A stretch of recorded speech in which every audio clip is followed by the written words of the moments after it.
Hay mga kapangarap, nandito na naman po tayo sa ating inabangang teleserye ang Abot Kamay na Pangarap.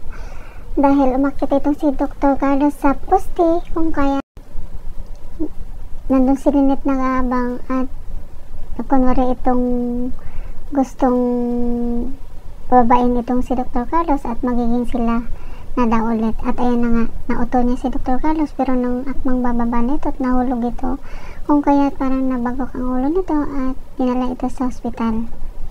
Nagtutulungan ng mga doktor na dalhin si Dr. Carlos sa ospital at ginamot. At yan na nga si Annalyn ang nakatukang magbantay kay Dr. Carlos. At nang malaman ito ni Zoe, biglang tinanong itong si Harry at sinabi nito na kamusta na si Daddy, at gulat itong si Aling Susan dahil nandun si Aling Susan ng time na tinanong niya ito. Samantala, ito namang si Giselle habang may kinakausap doon sa toilet kung saan nandun din si Zoe at si Dax. Parang may narinig itong kumakaluskos kung kaya nung tumatawag na ito at binuksan ito ang pinto ng pilit, nakita niya na nandun si Zoe at syempre si Dax lumipat doon sa kabila at patayo ito doon sa may toilet bowl kung kaya nung sumilip si Giselle hindi nakita ito. Samantala, ito namang si Dr. RJ nagsiselos doon kay Lynette dahil sa mga pinagsasabi ni Lynette kay Dr. Carlos dahil baka maniwala daw ito at baka daw nga kasabutin itong si Harry kasi mayroon daw silang pinag-usapan ng kanyang abogado at dapat ka sabihin niya daw ni Harry sa kay Lynette para malaman ito.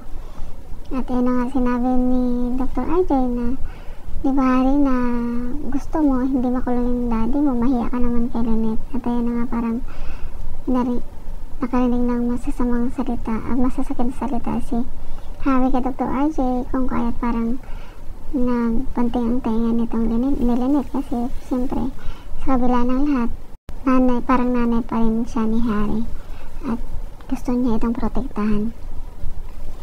Ito naman si Nerissa, pinagpipilitan kay Zoe, napatay na si Moira pero nung pagtalikod ni Zoe para may tinawagan ito at sinabi nitong napaniwala niya na daw si Zoe napatay si Moira, pero siguro ang katotohanan ay buhay pa si Moira kasi nakikita ni Zoe minsan at ayan na minsan nagpaparamdam ito sa kanya dahil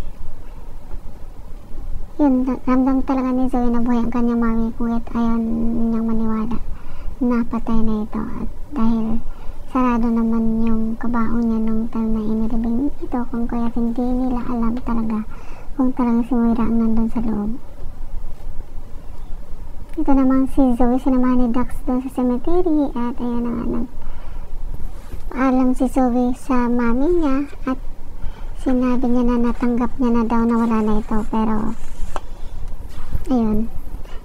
At ayun na nga nang nandun na si Zoe papunta doon sa room ni Dr. Carlos, nasalubong niya si Annalyn at sinabi ni Annalyn na pwede daw ba siya muna ang magbantay kay Dr. Carlos dahil may pupunta na ito at nang nandun na ito sa loob ng kwarto panay kinakausap niya yung kanyang daddy at sinabi nito na daddy, alam kong nagkakunwari ka lang, aminin mo at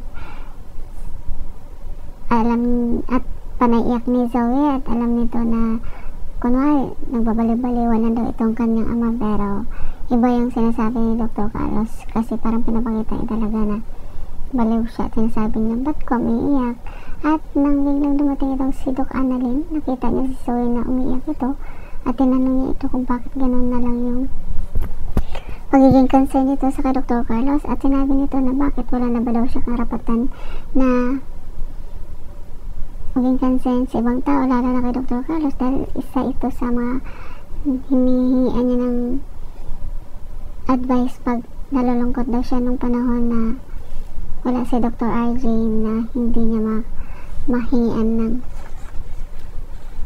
mga advice kung kaya't nagsorry din ito si Annalyn dahil nag-overthink daw siya dahil sa mga nakikita niya sa kay Zoe. At ayun na nga guys,